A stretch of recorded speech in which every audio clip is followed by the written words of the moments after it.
представили еще одного сына татарского народа, чтобы он тоже поздравил от имени аппарата президента нас с таким прекрасным событием. Итак, заместитель начальника департамента управления президента Российской Федерации по внутренней политике Файзулин Алмаз Равильевич. Вам слово. Хурматлы ветерандар, хурматлы Расим Сулейманович, хурматлы кунаклар, уважаемые ветераны, уважаемый Расим Сулейманович, уважаемые друзья. Сегодняшнее мероприятие — еще одна возможность низко поклониться, сказать спасибо нашим уважаемым ветеранам за то, что отстояли нашу Родину, за то, что мы с вами сегодня живем и имеем возможность видеть и расти детей, смотреть будущее. И наша Родина всегда будет занимать то место, которое она заслуживает по праву, трудом своих людей и ратными подвигами наших ветеранов. Война — это всегда тяжело. Война — это тяжелые испытания для всех. И всегда наш народ, Россия страна многоконфессиональная, многонациональная, всегда с честью выходили из подобных лихих годин и выходили всегда крепшими и всегда наперекор, бывало, нашим недоброжелателям, всегда шли вперед. И сегодня тоже в мире тучи сгущаются, извне придуманные и прикрывающиеся, в том числе и исламскими постулатами, используя, извращая, я бы сказал, истинную сущность ислама. Есть и мировое зло в лице так называемого исламского государства и других течений. И все это каким-то образом может нас всех затронуть. Не случайно, когда сейчас происходят события в Сирии, и наш президент, верховный главнокомандующий, попросил разрешения на использование вооруженных сил, это вызвало сплочение и единодушную реакцию представителей широких слоев нашей страны, нашей общественности. Это и позиция всех основных традиционных конфессий нашей страны. И было заседание межрелигиозного, заявление Межрелигиозного совета и всех наших уважаемых духовных пастырей, муфтиев, и Равиля Хазрата, и Талгата Хазрата, и других. Конечно, хотелось бы, чтобы это все зло было повержено без каких-то тяжелых последствий для всех нас. Но наш народ, мы всегда рассчитываем, что нас не сломить, мы всегда будем идти вперед. Еще раз большое спасибо ветеранам. Вот сегодняшнее наше собрание, это все-таки здорово, что так мы нашли возможность вспомнить про юбилей и про 70-летие. И дай Бог всем ветеранам здоровья, счастья, чтобы они могли хоть как-то что-то от нас получить, услышать доброе слово, где-то отдохнуть душой и чувствовать поддержку. Спасибо организаторам за такое большое дело, за сегодняшнее мероприятие. Стало величайшим испытанием для всех советских людей. Все народы, а это более 150 национальностей, стали единым целым, отражая фашистских агрессоров и отстаивая независимость своей общей родины. Война вошла в каждую семью, каждый дом, сея вокруг боль, отчаяние, смерть. В этом фильме мы откроем некоторые факты, долгие годы замалчивавшиеся советской историографией. В героической и самоотверженной борьбе татарский народ не был исключением. Нет ни одной татарской семьи, которая бы не пострадала от агрессии фашистов. Республика Татарстан мобилизовала 700 тысяч своих граждан на фронт Великой Отечественной войны. И, надо сказать, из этих 700 тысяч не все вернулись на родину, но во имя победы они положили свою жизнь. 165 героев Советского Союза татарской национальности. Это же здорово, это показатель. И по численности героев мы занимаем где-то 4-е место среди героев Советского Союза. Как отмечал маршал Гопов, воины-татары на полях сражений проявляли лучшие качества народа: великую любовь к родине, ненависть к врагу, презрение к смерти во имя победы, мужество и храбрость, выносливость и умение переносить любые трудности и лишения. Всякое сопротивление бессмысленно! Давайте! Всякое сопротивление бессмысленно! Это были первые дни войны. Не знали еще фашисты, что для советского воина нет большего смысла в жизни, чем пожертвовать собой, защищая Родину. Никогда не померкнет в памяти народа подвиг легендарных защитников Брестской крепости. Среди них был и сын татарского народа, уроженец Пестричинского района Республики Татарстан, командир 44-го стрелкового полка майор Петр Михайлович Гаврилов. Он руководил обороной Восточного фронта Кобринского укрепления крепости. 22 июня 1941 года гитлеровские войска внезапно обрушились на крепость огнем артиллерии и минометов. Они сосредоточили здесь около 500 стволов, которые давали до 4000 метров в минуту. Большая часть воинских подразделений гарнизона находилась в это время на учениях. В самой крепости оставались силы одного полка. А гитлеровцы сосредоточили против нас несколько дивизий. Обстановка была исключительно тяжелая. Шел июль. Войска советской армии вели оборонительные бои под Смоленском, а мы далеко в тылу врага продолжали изматывать силы немцев. На 32-й день, контуженный, с ранениями несовместимыми с жизнью, в бессознательном состоянии, он был захвачен в плен. Пленные советские врачи сделали все, чтобы вернуть к жизни умирающего майора. И даже гитлеровские офицеры способствовали, чтобы герой не умер. Они несколько дней подряд приезжали большими группами посмотреть на советского командира. Именно про Петра Гаврилова рассказывали в каждом пионерском отряде Советского Союза. После боя немецкое командование вынесло на носилках советского командира перед большим строем фашистов. Отдала честь со словами «Учитесь». Вот как сражались настоящие воины, признав неординарную стойкость нашего офицера. Но человек, поразивший воображение гитлеровцев несгибаемой силой духа, долгое время оставался в СССР под подозрением. И только через 16 лет, в 1957 году, его подвиг был оценен высшей наградой Родины – званием Героя Советского Союза. В Советском Союзе о том, что он татарин, узнали только в дни празднования 30-летия Победы. В 1975 году на центральном телевидении СССР диктор цитировал: «Только русский человек мог командовать обороной Брестской крепости, пройти все круги ада и остаться верным военной присяге». На что Петр Михайлович Гаврилов скромно заявил: «Я не русский, я советский татарин». Петр Михайлович Гаврилов для миллионов советских людей стал примером беззаветной любви к родине, верности воинскому долгу и до конца своих дней занимался воспитанием подрастающего поколения. Умер Петр Михайлович Гаврилов в январе 1979 года и по его воле был похоронен на гарнизонном кладбище города Бреста. Мой отец Ахмедшин Каримул Хайрулович, 1916 года рождения.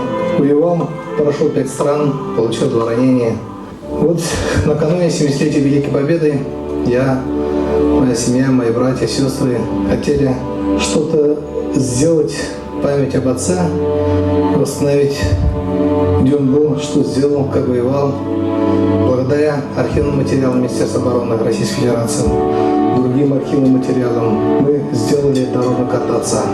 Я горд, что я могу чисто совесть показать своим внукам, своим родственникам, где был отец, как он воевал. Таких журналов дорожных карт должно быть еще больше, потому что очень много мы еще не знаем. Надо восстановить добрые имена многих наших соплеменников, соотечественников, восстанавливать путь того солдата, который совершил подвиг. Одновременно с гарнизоном Брестской крепости, но на советско-финской границе, свой подвиг совершала погранзастава под командованием старшего лейтенанта Никиты Кайманова. Никита Кайманов, уроженец села Прости, Нижнекамского района Татарской АССР.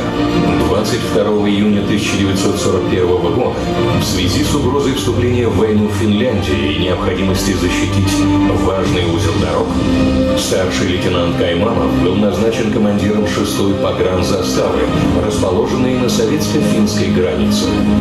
С первой же минуты Кайманов начал строить оборонительные сооружения, и благодаря грамотно подготовленной обороне застава, начиная с 25 июня, отражала многочисленные атаки противника, подвергаясь жесточайшему артиллерийскому и минометному обстрелу, ударам финской авиации.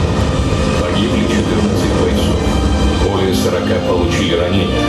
Сам командир заставы был контужен, но не выходил из боя. Через 19 дней, когда связь со штабом отряда была утеряна, кольцо окружения стало сжиматься. Командир принял решение прорываться с боем, причем в направлении территории Финляндии, где никто и не ожидал атаки. Через 5 дней, пройдя по лесам и болотам 160 километров, неся с собой всех раненых, отряд вышел к своим. 26 августа 1941 года указом Президиума Верховного Совета СССР старшему лейтенанту Кайманову Никите Фадеевичу было присвоено звание Героя Советского Союза. Он стал первым героем Советского Союза среди уроженцев Татарстана. Мой дед Хайреддинов Алян принял участие в Великой Отечественной войне с первого до последнего дня. Сражался на территории России, Украины, участвовал в пленении 19 гитлеровцев на территории Ростовской области, о чем он рассказывал нам неоднократно. Я горжусь своим дедом, и я уверен, что и мои внуки будут гордиться этим подвигом. Москва. Главным событием первого года войны стала битва за Москву. Чтобы не пустить врага к столице, советским людям пришлось заплатить огромную цену. Гитлеровцы уже представляли, как они проведут парад на Красной площади. Парад прошел 7 ноября. Но это был парад наших войск. Парад стойкости, парад непримиримости к врагу, парад героизма. Прямо с парада воины шли сразу на передовые. В их числе были бойцы 18-й, 146-й, 334-й и 352-й стрелковых дивизий из Татарстана. В ожесточенных боях под Москвой отличились многие татары. Майор Шаги Садыков вывел дивизион гаубиц из окружения. 36 часов в окружении. Артполк Шамиля Рахматуллина отражал все танковые атаки врага до подхода своих частей. Полк выстоял. Шамиль Рахматуллин, выполнив боевую задачу командира, пал смертью храбрых. После гибели на фронте отца 17-летний доброволец Сабир Ахтямов прибыл в действующую армию. В одном из сражений он уничтожил более 10 единиц боевой техники противника и в 18 лет стал героем Советского Союза. В этой страшной, самой кровопролитной войне в истории человечества подвиги совершались не только на полях сражений. Если бы не героические, стойкий, несгибаемый тыл, о победе можно было бы и не мечтать. Именно трудовой подвиг всех и каждого в отдельности приблизил победу и стал тем самым плечом помощи народа воинам, сражавшимся на фронтах. В связи с этим не могу не рассказать об одной истории, о простой татарской девочке, жительнице Буденновского района Татарской АССР. В 16 лет с 11 подругами осенью 1941 года она уехала защищать Москву. В Москве их направили в город Сталиногорск рыть окопы. Они плохо знали русский язык и не услышали команду об отходе. И они увидели немецкие танки. Закия Ханум вспоминает, они не могли уйти с передовой без приказа. И только молодой офицер приказал: бегите. Босиком холодную осень 41 года они шли из Москвы в Татарстан. Она вырастила 3 дочерей, но она всегда мечтала о сыне. Лишь в 40 лет она родила сына, который стал настоящим воином, генералом российской армии. Мало кто смог бы вынести то, что выпало на долю другой молодой девушки, крымской татарки Алиме Абдинановой. После фашистской оккупации Крыма она эвакуировалась в Краснодар, где работала санитаркой в госпитале. В это время наша армейская разведка испытывала острый недостаток сведений с полуострова Крым. Разведгруппы, засылаемые раз за разом, быстро разоблачались врагом, так как они были не местными. Начали искать выходцев из Крыма. Вышли на Абдинанову. Алиме было всего 19 лет, когда ей предложили пройти ускоренные курсы разведывательной работы Али Губайдуллин, Мансур Валиуллин, Салахуддин Валиуллин, Ахмед Мухамедов, а также еще много наших братьев других национальностей. Мы воевали прежде всего за то, каким будет будущее человечества. Западные страны не хотели с нами сотрудничать, стремились к тому, чтобы Германия, Советский Союз себя, истощили. Ну, помогали, правда, под Ленд-Лизу. Армии союзников воевали вместе с нами. Ну и тогда уже было много таких попыток уйти от этого сотрудничества. Так называемая Третья мировая, она не просто так готовилась. Она могла грянуть и грянула. Не тяжело как бы было смотреть.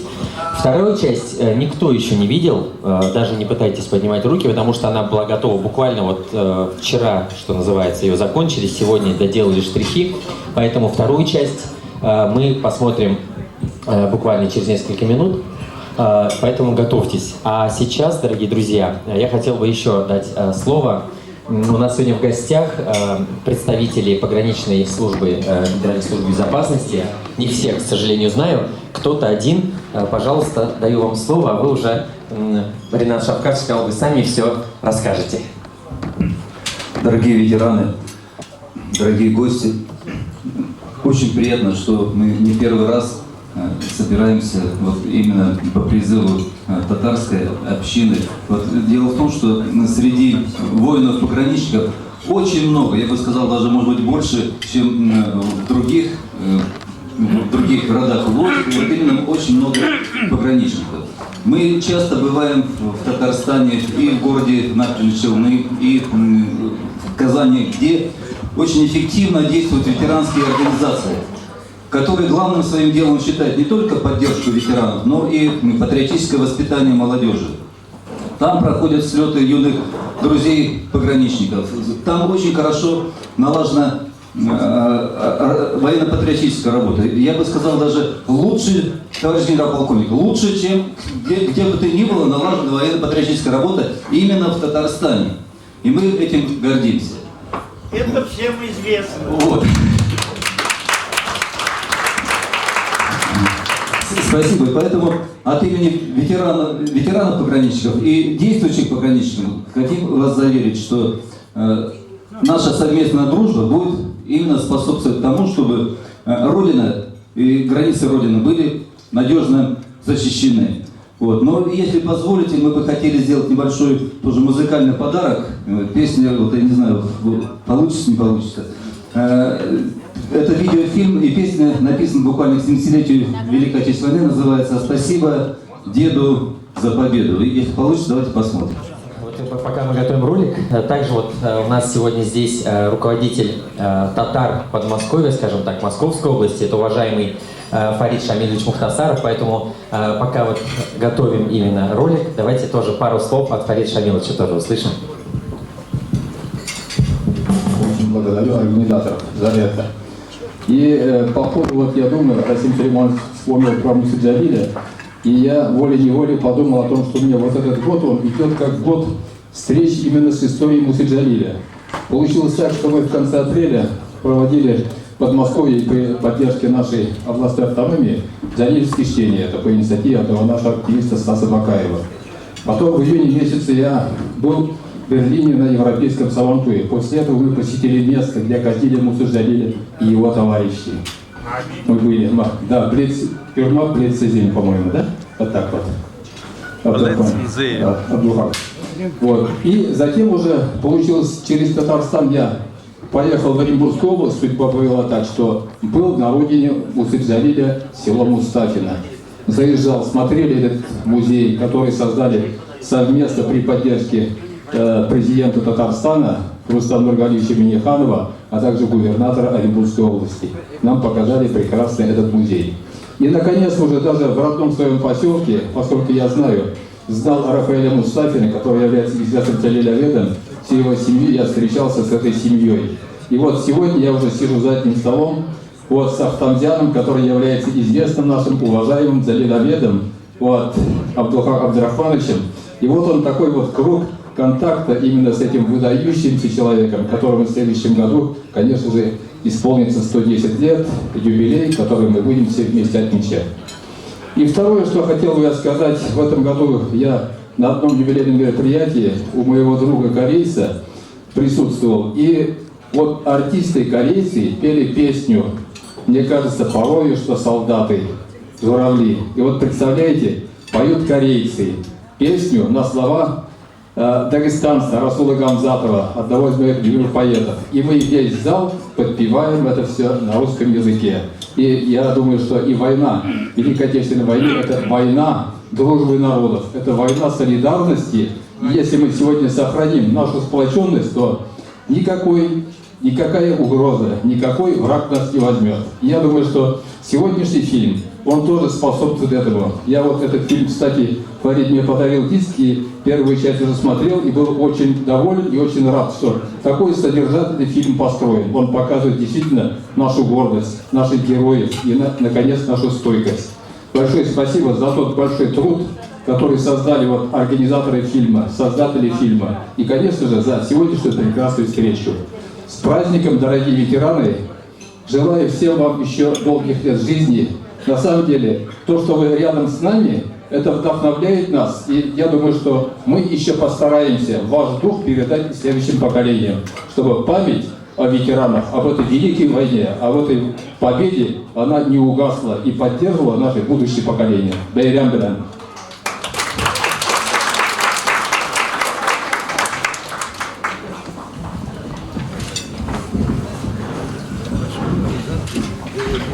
Спасибо большое, Фарид Шамилович. Если у нас, к сожалению, вот подарок видеоролика от наших уважаемых пограничников не получилось запустить, другой формат ролика, зато у нас получается запустить вторую часть нашего фильма, чтобы вас не утомлять. И, дорогие наши ветераны, пока вы будете смотреть вторую часть, постепенно горячие блюда, с вашего разрешения, мы начнем убирать и выносить уже сладкое и чай. Как мы уже говорили, татары не могут без чая. Многие даже перед всем просят уже чай. Вот как многие сегодня пришли и сразу же говорят, нам чай в первую очередь, пожалуйста. Поэтому с вашего разрешения мы начинаем постепенно заменять столы на сладкое, на чайный стол. И сейчас будем смотреть вторую часть. Также напоминаю вам, дорогие наши гости, что каждому ветерану, каждому тыловику, который здесь сегодня у нас здесь, нашим самым почетным гостям приготовлены специальные подарки.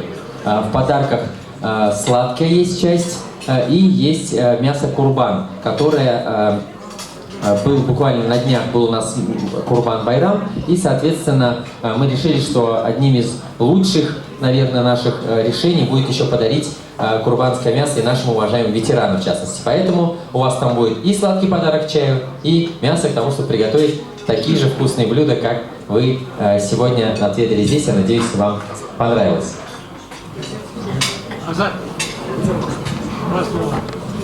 Мы с вами говорили по телефону, я готов.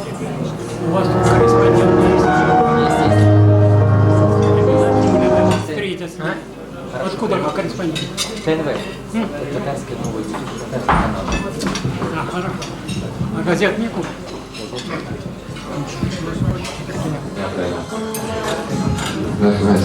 Конечно, такой вечер.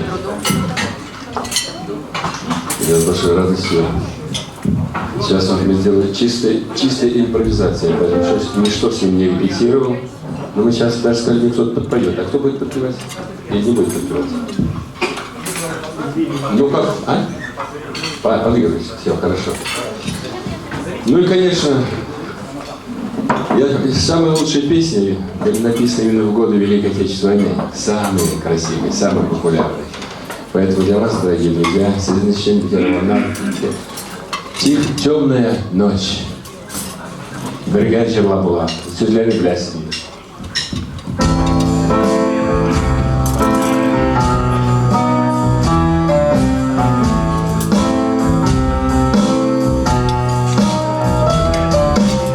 Темная ночь, только пули свистят по степи,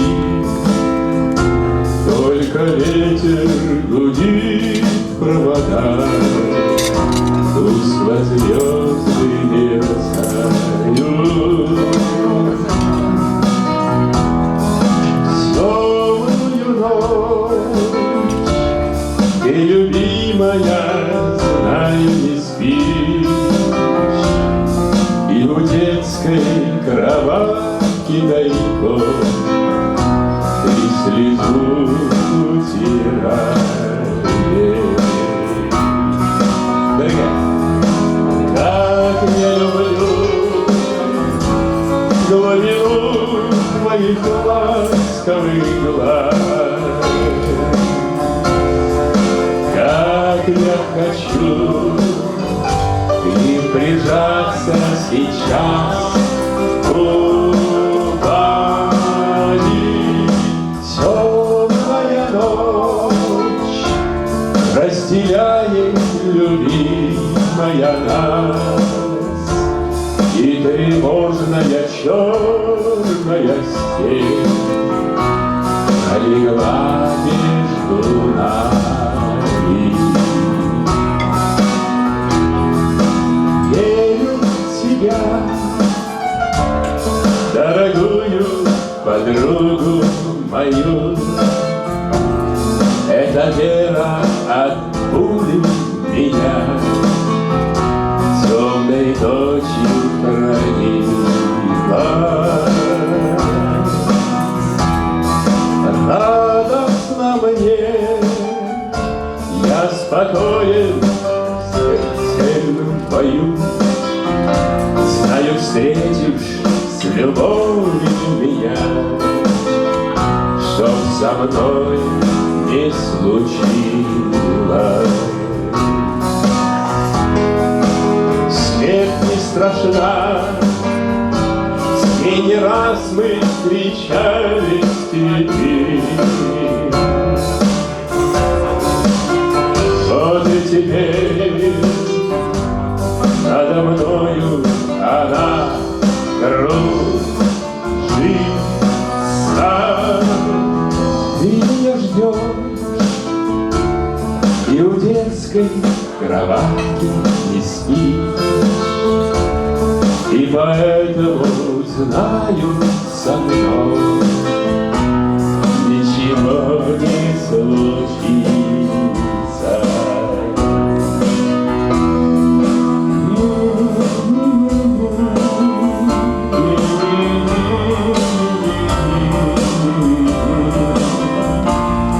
И поэтому знаю, со мной ничего не случится.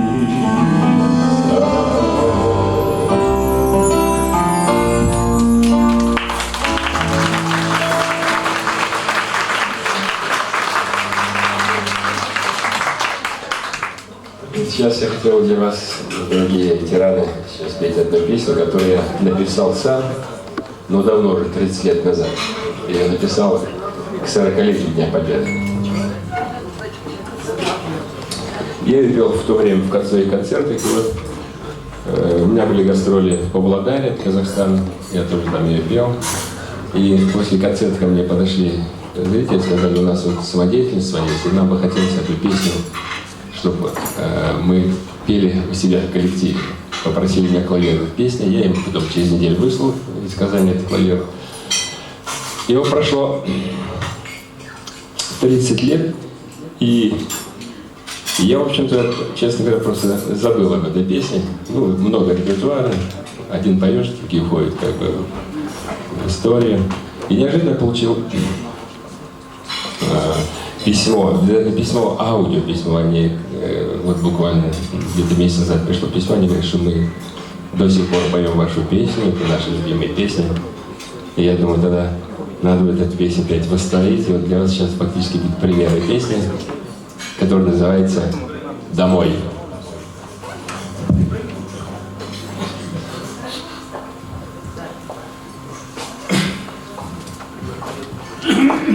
Сейчас поставит мне оркестр, у меня записан оркестр на пленке.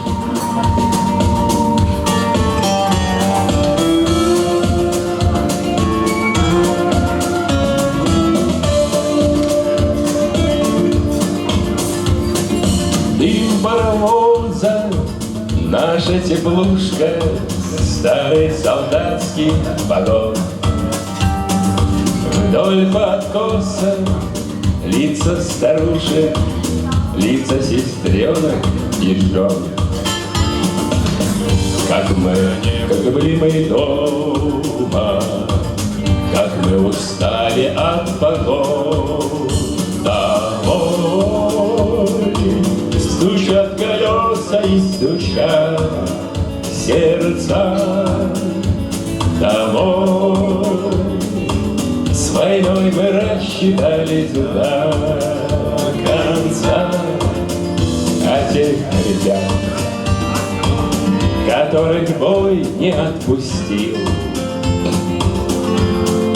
прошу тебя, прости, Родина, прости.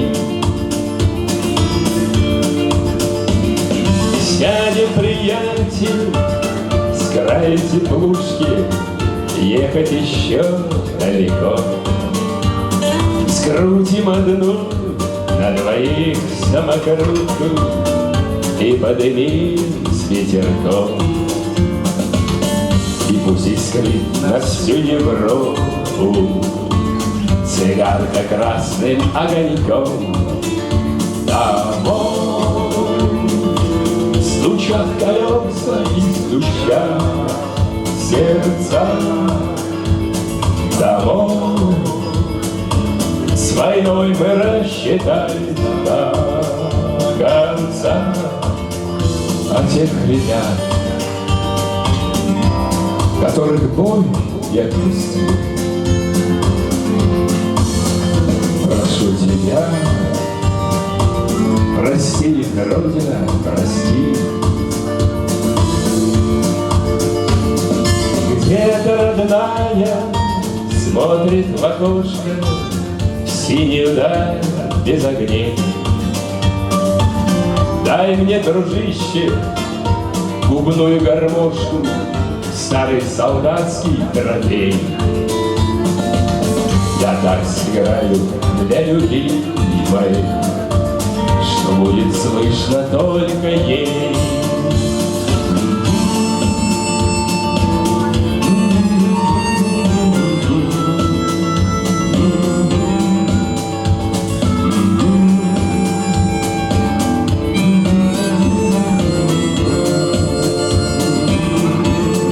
Своих сынов встречай, отчизна, край родной, разбив врагов, мы возвращаемся домой.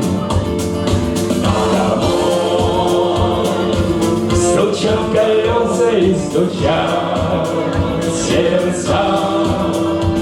Домой с войной мы рассчитали до конца своих сынов, встречая отчизна край родной. Разбив врагов, мы возвращаемся домой.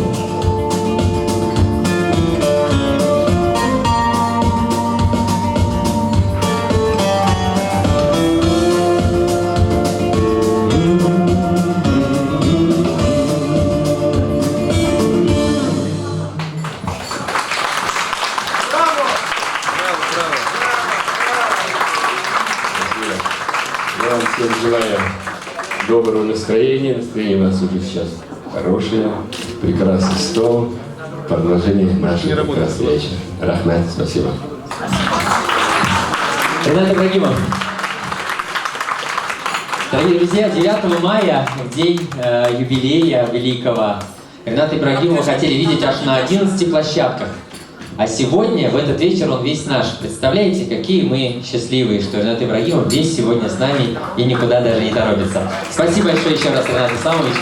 Дорогие друзья, мы продолжаем смотреть наш фильм.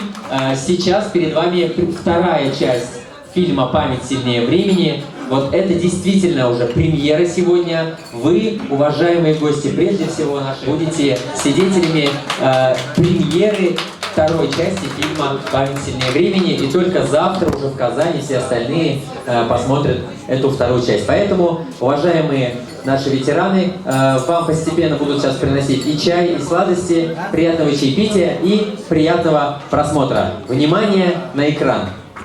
Нашей победы.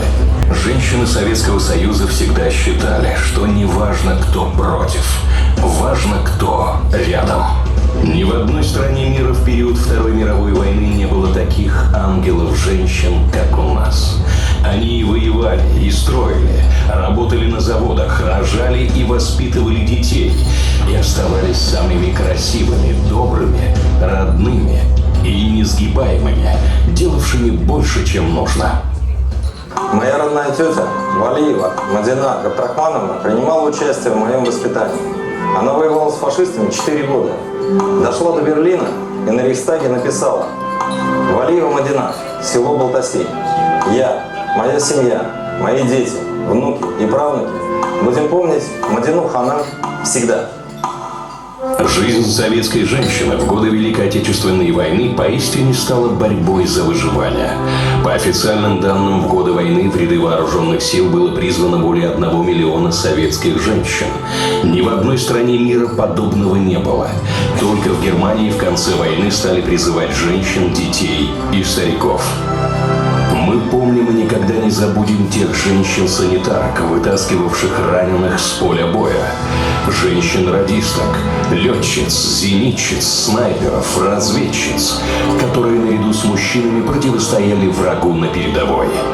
Не забудем и безгранично благодарны женщинам-колхозницам, самозабвенно трудившимся на полях, поставляя хлеб воюющей армии, зачастую надевая на себя хомут, впрягаясь вместо лошади или держа в хрупких руках плуг. Помним и преклоняемся перед женщинами, работавшими по 16 часов на заводах, фабриках и шахтах, выдавая по 3 нормы, поставляя все необходимое для фронта во имя победы. Гордимся и просим прощения у женщин за все, что им пришлось пережить. Более 780 боевых вылетов совершила отважная дочь татарского народа, заместитель командира эскадрильи ночных бомбардировщиков, герой Советского Союза Сыртланова Магуба Хусаиновна. Около 1000 часов она провела в воздухе и обрушила на врага 190 тонн бомб. В самых сложных метеорологических условиях Сыртланова с большой точностью выводила группы самолетов в заданные районы. Фашисты называли ее эскадрилью ночными ведьмами. Она не обижалась на немцев, так как считала, считала их Масканна, убогие. В тыловых городах были открыты госпитали. Много их было в Казани, в Уфе и других городах Поволжья и Урала.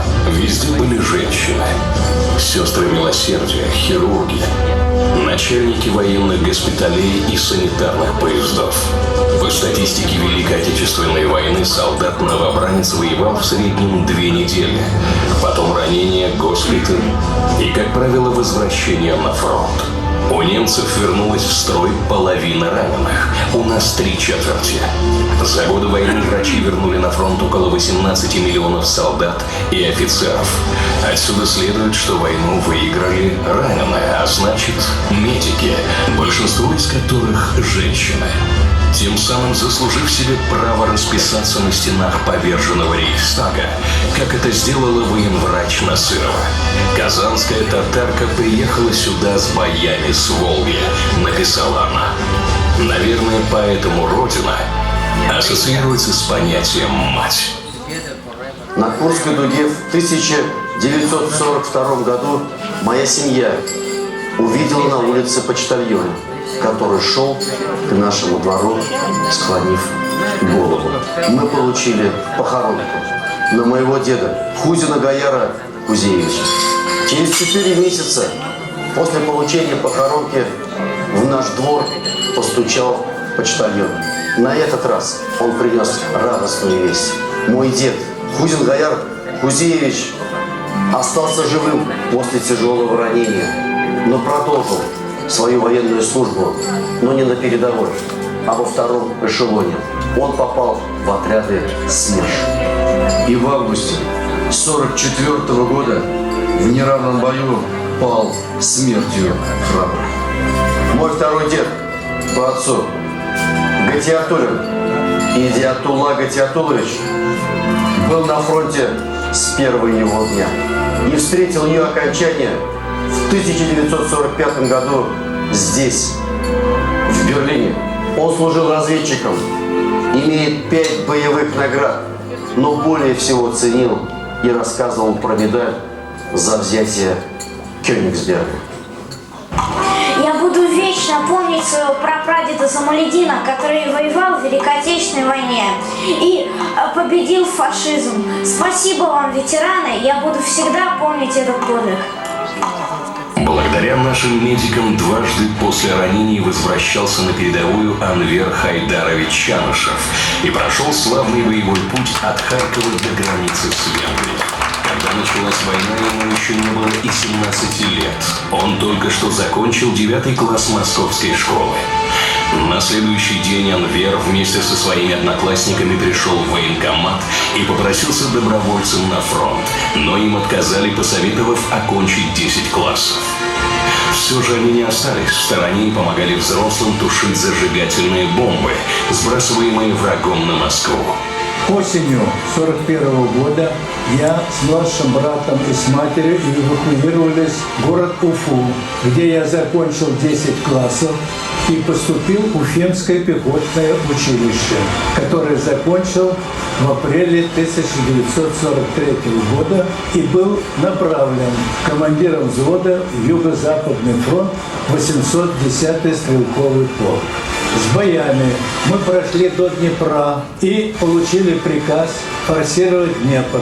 С наступлением темноты погрузили в лодки, которые еле держались на воде, и мы первыми высадились на правый берег и обеспечили переправу остальной части нашей роты. И поныне Анвер Хайдарович продолжает свой трудовой подвиг, воспитывая в подрастающем поколении любовь к родине и трудолюбие, подтверждая слова великого татарского поэта Габдуллы Тукая.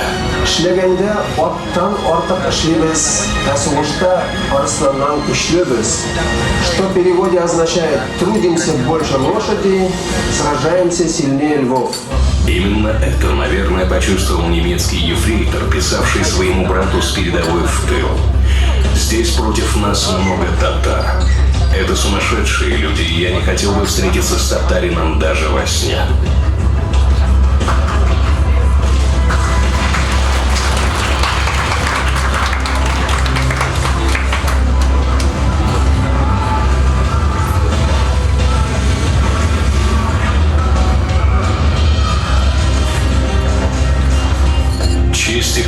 тебе, воин-герой. Слава твоя поднимает нас в бой.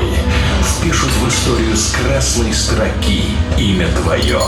Шеймарданов Заки. Эти стихи посвящены нашему земляку, наводчику орудия, артиллеристу, герою Советского Союза Заки Шеймардановичу Шеймарданову. Заки начал свой боевой путь, защищая легендарный Сталинградский тракторный завод. Затем были Днепр, Буг, Днестр, Курская дуга и другие.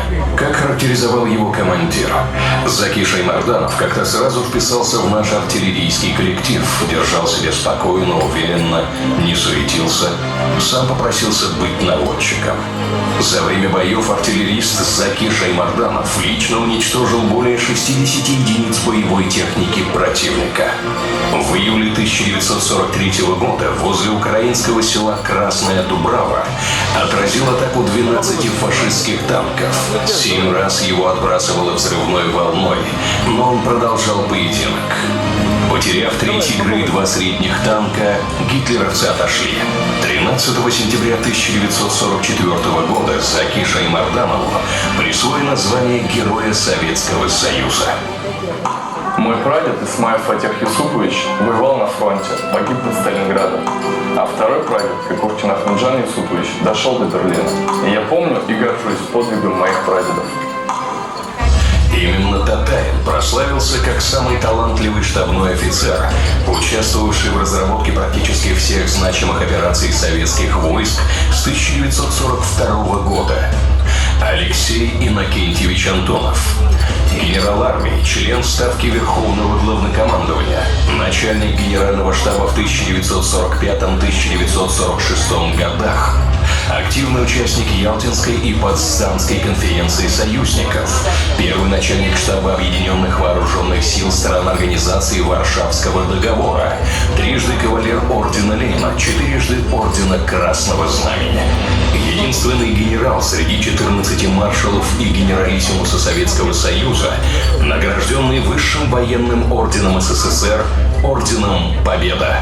Доподлинно известно, что с 1943 по 1945 годы Алексей Антонов в кремлевском кабинете Сталина был не менее 238 раз, более чем кто-либо иной из руководящего состава Вооруженных сил СССР. Антонов у Сталина пользовался большим авторитетом. Его мнением по вопросу проведения стратегических операций Верховный Главнокомандующий интересовался почти всегда и никогда им не пренебрегал. Поэтому именно ему было доверено выступить на Ялтинской конференции 1945 года с подробным докладом о положении на Советско-Германском фронте и о планах советского командования.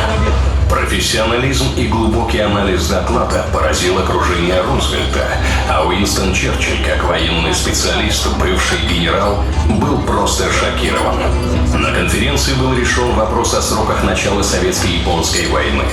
Антонову за несколько часов пришлось рассчитать и определить, какие силы откуда и в какие сроки необходимо будет перебросить на Дальний Восток для разгрома Квантунской армии. Алексей Иннокентьевич поразил руководство союзников и генералитет скоростью и точностью расчетов. По результатам расчетов был определен срок в 2-3 месяца после капитуляции Германии, и они оказались настолько точными, что при непосредственной подготовке дальневосточной кампании в них были внесены лишь незначительные изменения. 1 апреля 1945-го генерал армии Алексей Антонов в Ставке Верховного Главнокомандующего представил план Берлинской операции, подготовленный Генеральным штабом. План был одобрен. Это означало: Берлин обречен. 3 родных брата моей матери и 2 родных брата моего отца погибли на фронтах Великой Отечественной войны. Мой отец вернулся с фронта, имея 2 ранения и правительственные награды. Имена моих близких погибших родственников высечены на мемориале, находящемся в моей родной деревне Урга, Княгининского района Нижегородской области. И я, и мои дети, и мои внуки будем гордиться этим. В знаменитом танковом Прохоровка в составе 10-го танкового корпуса отважно сражались воины татары Шарипов, Халиков, Уразов и другие. Все бригады этого корпуса были оснащены танками Т-34 с надписью на борту «Колхозник Татарии». Это были 200 боевых машин, построенных на средства трудящихся Татарии. Не только на земле, но и в небе громили врага. Пикирующие бомбардировщики П-2, также построенные на средства татарстанцев. На фюзеляже этих боевых машин была выведена надпись «Советская Татария».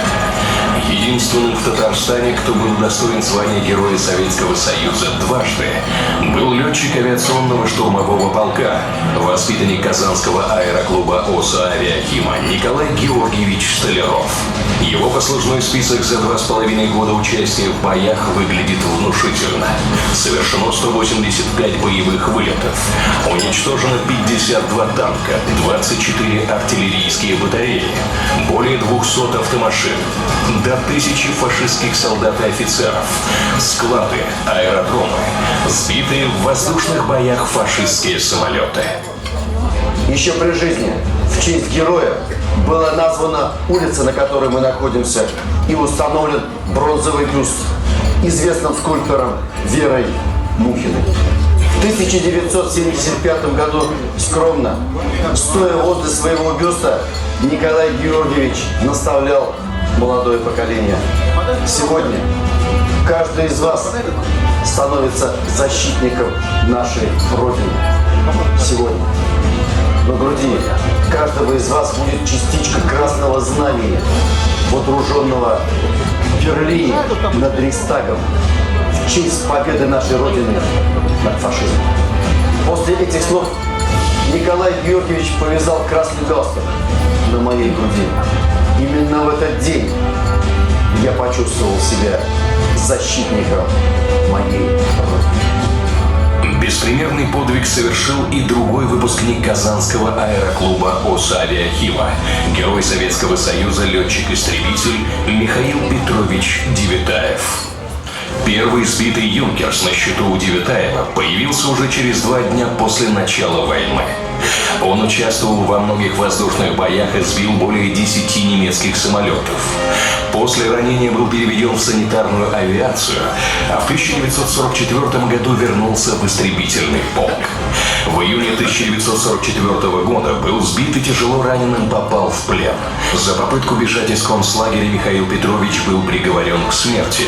Однако с помощью лагерного парикмахера ему удалось поменять нашивку смертника на нашивку штрафника. И Девятаев под фамилией Никитенко был отправлен работать на засекреченный объект, где гитлеровцы готовили крылатые ракеты Фау-1 и баллистические ракеты Фау-2. Михаил Девятаев вместе с 10 советскими пленными подготовили уникальный и единственный в своем роде побег с захватом немецкого самолета Хейнкель-111. За ними была организована погоня на истребителе, но самолет не удалось обнаружить. Также при пересечении границы фронта самолет беглецов был обстрелян советскими зенитками, и ему были нанесены значительные повреждения, так что пришлось сажать самолет на брюхо. Михаил Девятаев и его группа предоставили советской разведке важные сведения о местонахождении секретного полигона. Однако, как это бывало в то время, им долгое время не доверяли. Лишь спустя 12 лет Михаилу Петровичу было присвоено звание Героя Советского Союза. В мирное время ему было доверено управлять первой речной ракетой Советского Союза. Дважды героями Советского Союза стали летчики Муса Гареев и сын татарского и казахского народов Талгат Бигельдинов.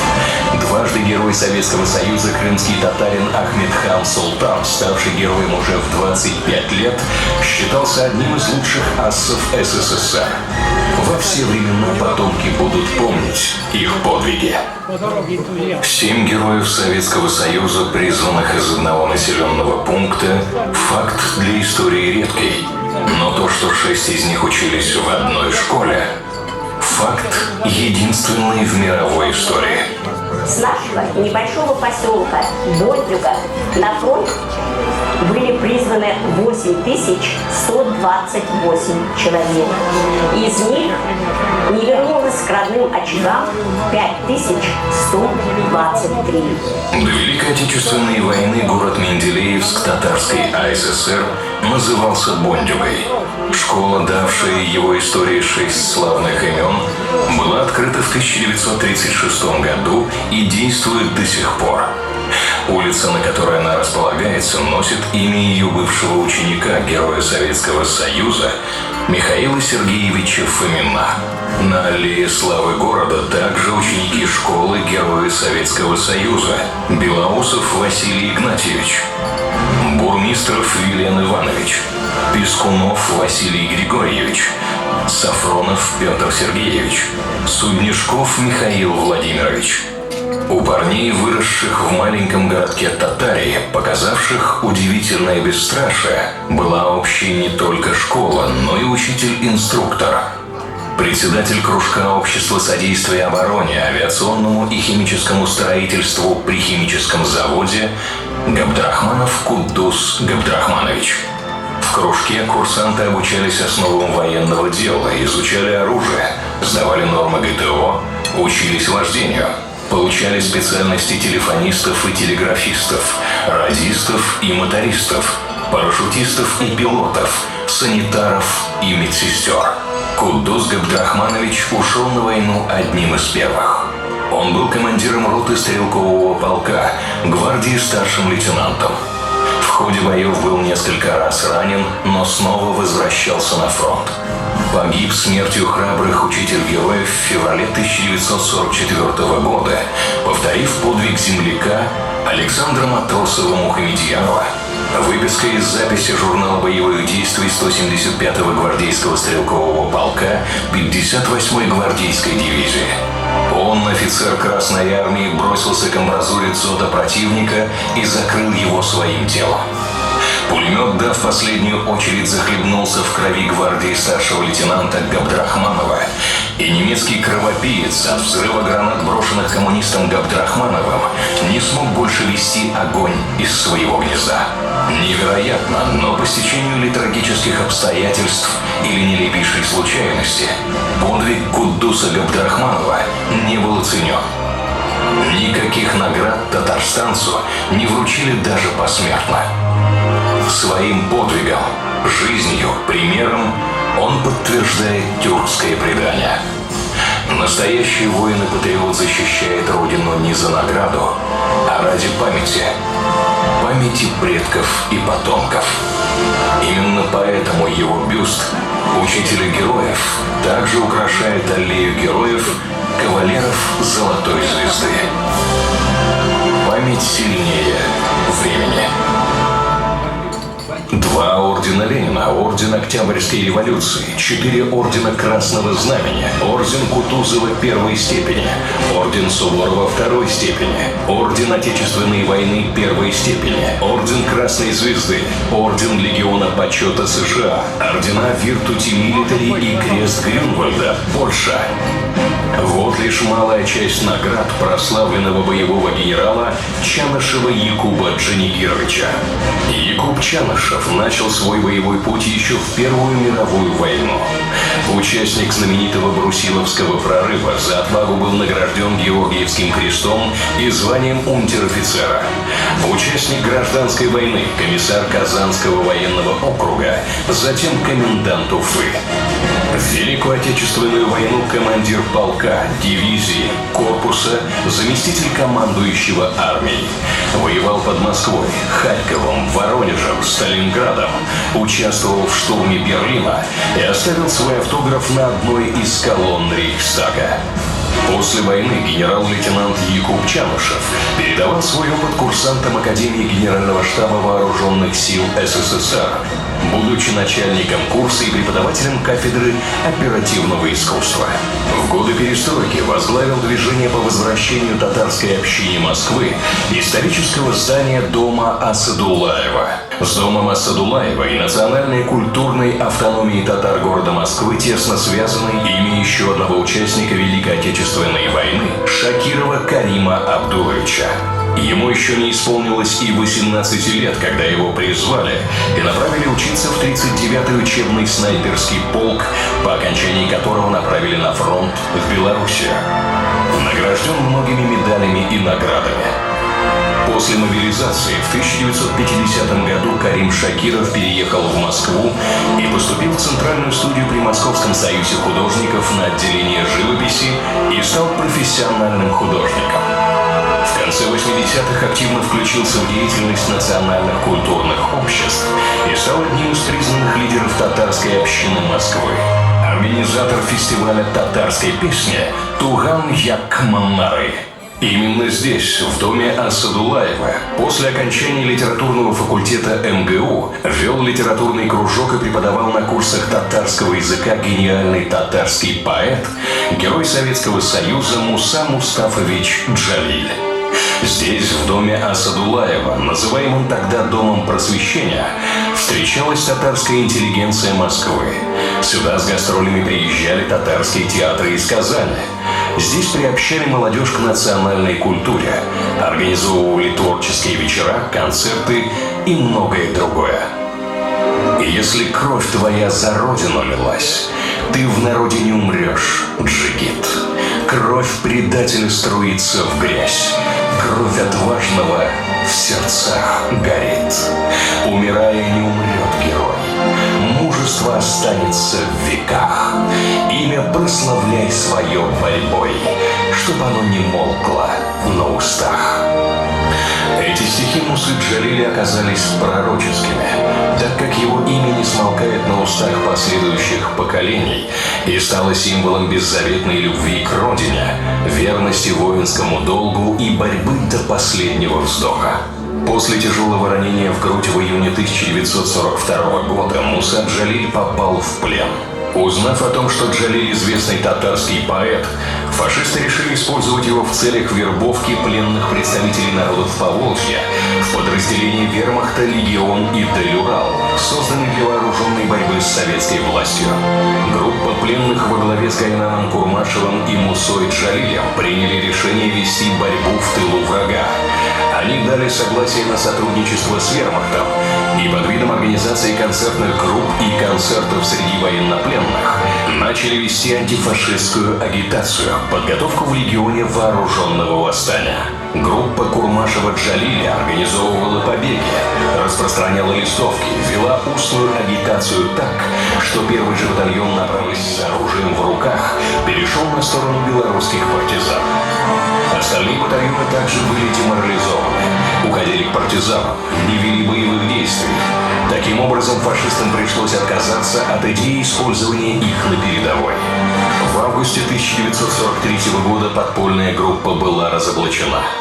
12 февраля 1944 года имперский суд вынес приговор. 11 человек из 40 за содействие врагу и подрыв военной мощи Германии были приговорены к смертной казни. Это были Гайнан Курмашев, Муса Джалиль, Абдулла Алиш, Фуат Сайфульмулюков, Фуат Булатов, Гариф Шабаев, Ахмед Симаев, Абдулла Батталов, Зиннат Хасанов, Ахат Атнашев, Салим Бухаров. Именно они своим бессмертным подвигом предотвратили депортацию поволжских татар. Мы, потомки, не забудем их никогда. Память сильнее времени. А может, в плен попал бы раненый в огне и в Моабите с Мусою повстречался. Я бы спас его. Он жив бы был при мне, колючкой связанный. Теперь не возвышался. Он столько смог бы нам в стихах своих сказать и про любовь, и про счастливые минуты, когда любовь к стране матери родной заставила призвать: «Алга! Татары! Родина! Свобода или смерть!» Никакие посулы, угрозы и издевательства не смогли сломить еще одного легендарного узника фашистских концлагерей, генерала-татарина Дмитрия Михайловича Карбышева. Это был уникальный случай, чтобы Сталин нарушил свой же указ, прозванный в народе «Ни шагу назад», по которому выходило, что все, кто попал в плен, автоматически становились предателями Родины. О стойкости генерала Карбышева часто рассказывал один из героев нашего фильма, Петр Михайлович Гаврилов, которому довелось общаться с Дмитрием Михайловичем в одном из концлагерей, где Карбышев своим мужеством вдохновлял его и других наших пленных к сопротивлению врагу. Гаврилов никогда не забывал Карбышева. Не забудем и мы. Память сильнее времени. Мой прадед Максим Исубзянов был призван с Республики Татарстан и воевал на фронтах Великой Отечественной войны. В 1943 году, воюя в Тверской области и командуя минометным расчетом, он погиб. Я и мои дети всегда будем помнить тот подвиг, который совершил мой прадед. Всю свою жизнь славит татарский народ его доблестный сын, участник Великой Отечественной войны, генерал армии Махмуд Ахметович Гареев. В 1939 году в возрасте 16 лет он добровольцем ушел служить в рабоче-крестьянскую Красную армию. Сделал блестящую военную и научную карьеру. От рядового до генерала армии, доктора наук, профессора, президента Академии военных наук. Награжден десятками орденов и медалей, автор десятка книг и сотен статей. И поныне Махмуд Ахметович делится своим опытом и знаниями как с коллегами, так и с подрастающим поколением. Татарский народ никогда не забудет своих героев. Символом окончательной победы над фашизмом в сознании всего советского народа и каждого бойца Красной армии стал штурм Рейхстага. Штурм последней цитадели фашизма, несмотря на ожесточенный характер схваток, проходил очень быстро. Именно татарин водрузил первое знамя победы над Рейхстагом. Это был уроженец деревни Янагушево Мишкинского района Башкирии, сержант Гази Казыханович Загитов. 30 апреля 1945 года в 22 часа 40 минут он первым поднял красное знамя над поверженным Берлином. По политическим причинам об этом подвиге стало известно лишь спустя 45 лет. Газета «Правда» в номере от 30 апреля 1990 года в статье «Знаменоносцы Победы» подробно описала историю с водружением первого знамени Победы. Первым красное знамя водрузил на крыше Рейхстага на скульптурной фигуре богини Победы старший сержант Загитов Гази, воин штурмовой группы капитана Макова, в составе артиллеристов-разведчиков старшего сержанта Лисименко, сержанта Боброва, парторга батареи сержанта Минина. Командование 136-й артиллерийской бригады 1 мая 1945 года представило всю разведгруппу к званиям Героев Советского Союза. Однако 18 мая 1945 года они были награждены орденами Красного Знамени.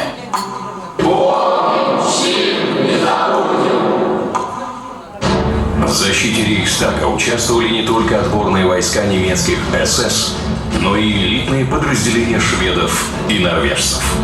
Мы победили не немцев, не итальянцев, не румын.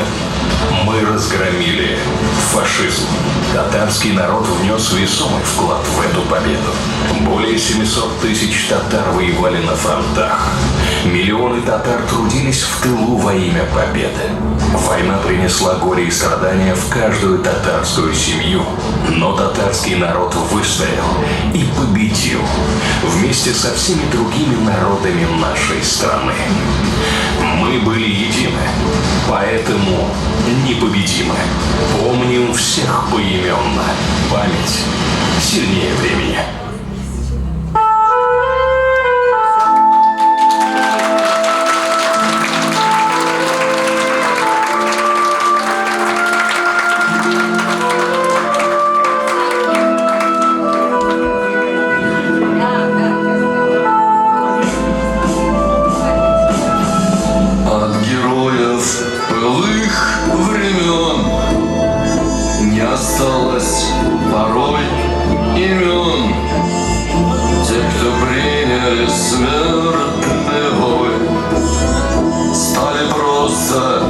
землей, травой. Только грозная доблесть их поселилась в сердцах живых. Этот вечный огонь нам завещен одним, мы в груди раним. Погляди на моих бойцов, целый степь помнит их в лицо. Вот застыл батальон в строю, снова старых друзей узнаю. Хоть и мне 25, трудный путь им пришлось пройти. Это те, кто в штыки поднимался как один, те, кто брал Берлин. Нет в России семьи такой, где б не памятен был свой герой и глаза молодых солдат с фотографий увядших глядят. Это взгляд словно высший суд для ребят, что сейчас растут. И мальчишкам нельзя не солгать, не обмануть, не спутать взгляд.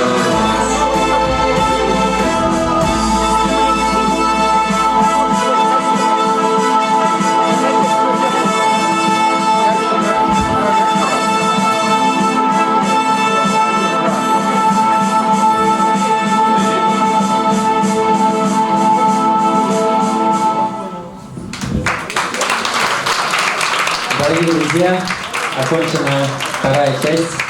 Я думаю, что и первые, и вторые части достойны еще раз ваших аплодисментов. И автору этого фильма, Фариду Фаридовичу, хотелось бы дать слово. Большое спасибо за то, что вы сидели, посмотрели. Но, честно хочу сказать, что посмотрел, его семья как бы дает всегда это показывать, это не показывать, а вот это уберите.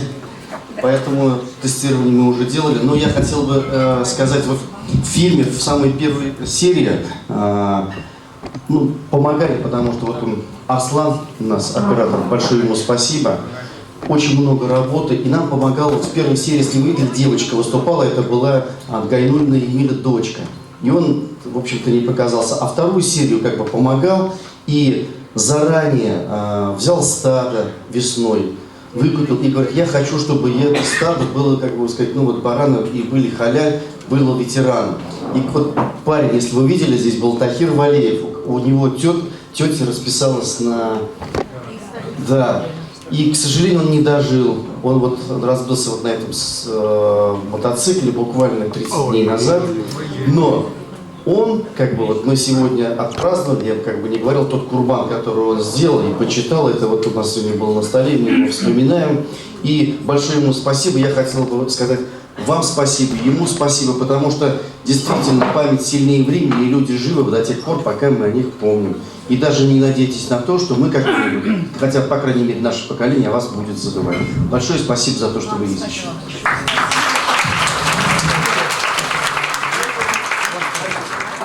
Чаепитие и еще будет коллективное фото. Так, стоп. Понял, я сейчас скажу. Диски не напечатали, но вот вам, ветеранам, диски будут. Сейчас буквально 3 секунды. Хорошо, уважаемые гости, сейчас, если чаепитие уже окончено, в принципе, буквально, наверное, наша задача с вами, если есть пару слов желающих сказать о сегодняшнем вечере, после этого мы с вами выстроимся в коллективное фото, подарим вам подарки, и после этого уже по машинам будем потихонечку вас провожать, кому уже хочется возвращаться. Поэтому, если есть желающие пару слов сказать, я могу сейчас дать микрофон.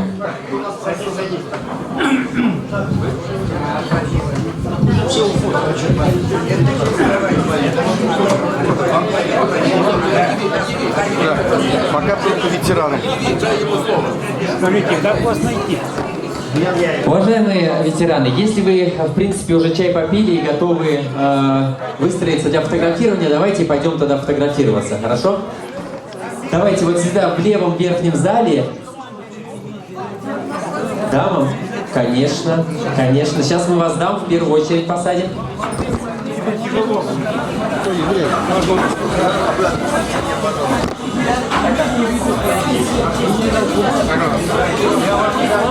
Нет, не давай.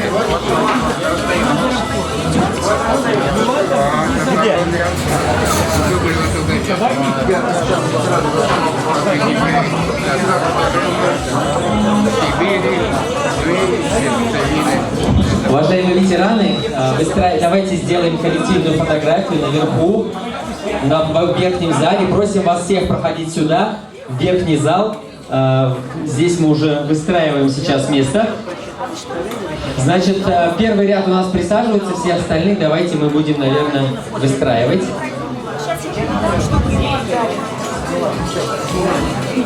Ибрагимов телефон забыл. Азат! Азат! Ведущий! Я сейчас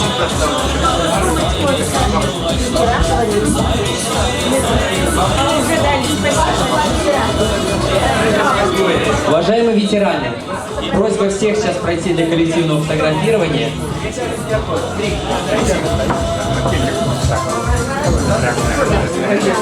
секундочку.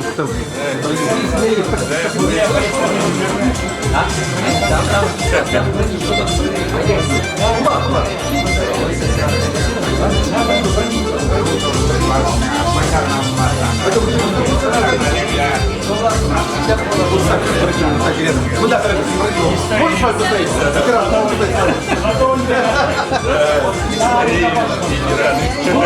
Давай, куда?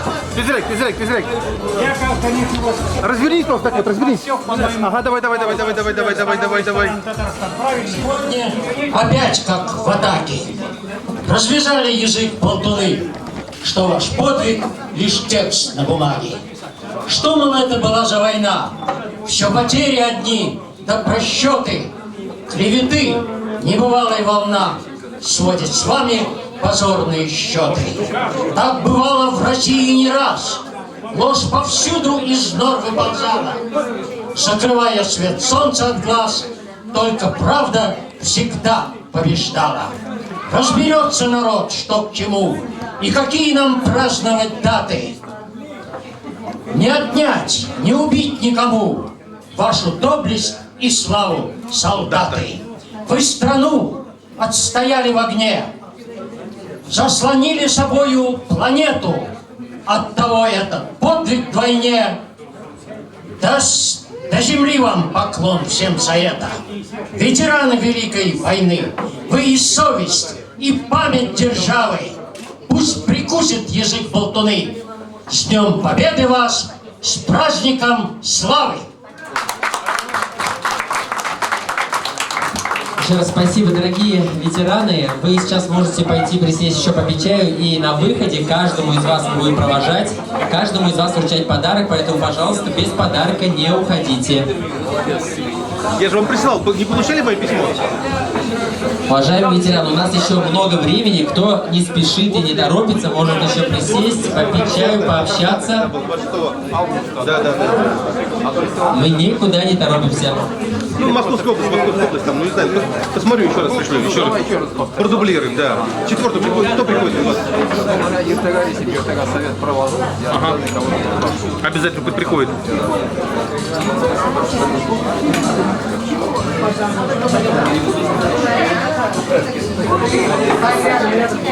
Так, встали, быстро. Булат, давай сюда, Булат. К Ибрагиму встаньте. Ханум.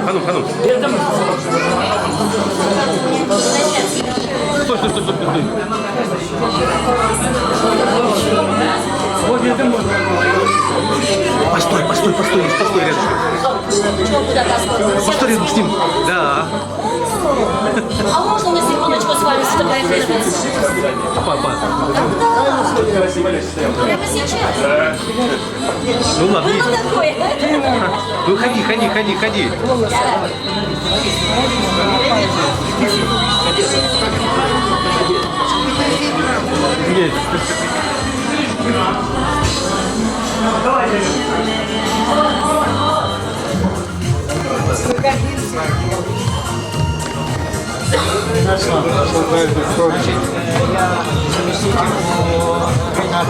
Сергеевича Мухаммадиева, а он вас прекрасно знает. И он попросил вам передать вот эту свежую газету, я которую вам дал. Да, спасибо. И лица России, а это Ринат Сулейманович. Ну, он мой начальник, он председатель редсовета нашей газеты. Так что вот от него, так что Ринат Сулейманович. А я его прямо вот через Бүгін келмеді, потому что он Понятно. Ладно, хватит.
Это видео или... Что?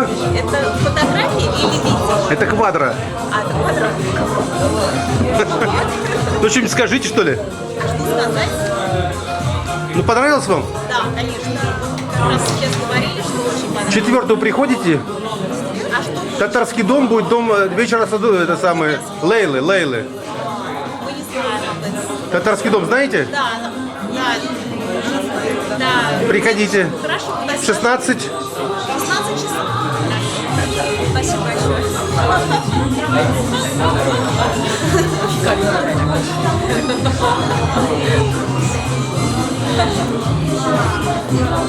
Ждем вас. Хорошо, спасибо. Я скажу просто, я сама не я уеду в Казань. Ну по скайпу нам напишите по скайпу-то. Хорошо.